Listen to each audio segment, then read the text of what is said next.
আসসালামু আলাইকুম। ইলিশ আমাদের জাতীয় মাছ, আর এই মাছ কে না খেতে ভালোবাসে। ছোট বড় সবারই কিন্তু ইলিশ মাছ খুবই পছন্দের। আর এর সাথে যদি অ্যাড করা যায় ইলিশ পোলাও, তা তো কথাই নেই। তাই আমি আজকে ইলিশ পোলাও রান্না করব, আর সেই রান্নার পুরো প্রস্তুত প্রণালীটি আপনাদের সাথে শেয়ার করব। তাই আপনারা ধৈর্য সহকারে ভিডিওটি না টেনে পুরোটাই দেখবেন। এবার রান্নার জন্য আমি প্রথমে নিয়ে নিচ্ছি 1/4 কাপ পরিমাণ রান্নার তেল।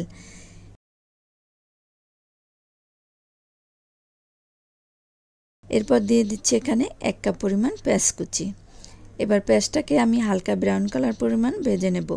ভেজে নেওয়ার পরে দিয়ে দিচ্ছি 2টা পেঁয়াজ বাটা, 1 চামচ পরিমাণ আদা বাটা, সামান্য একটু লবণ। এগুলো দিয়ে এবার ভালো করে মশলাটাকে কষিয়ে নেব। এরপর কষানোর পরে দিয়ে দিচ্ছি 1/4 চামচ পরিমাণ লাল মরিচের গুঁড়া।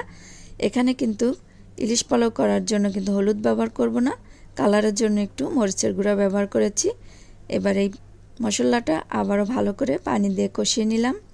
ভালো করে কষানোর পরে এর ভিতরে আমি দিয়ে দিচ্ছি ইলিশ মাছ। আমি এখানে 60 টুকরো ইলিশ মাছ নিয়েছি, আর এগুলোকে কিছুটা লবণ মেখে রেখেছিলাম।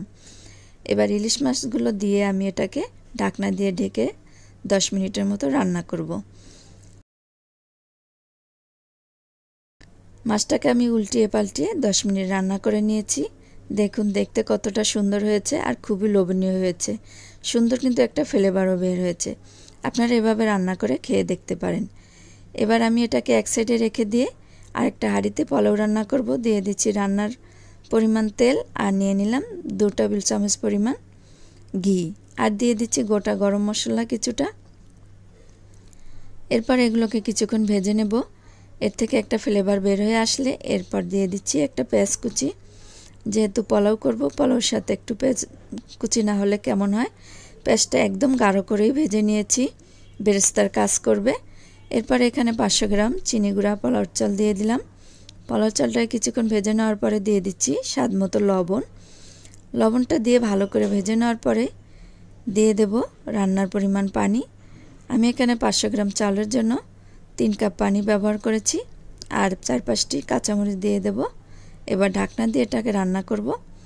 দেখুন পানিটা একদম শুকিয়ে গেছে, আর পোলাওটাও কিন্তু খুবই ঝুরঝুরে হয়ে গেছে।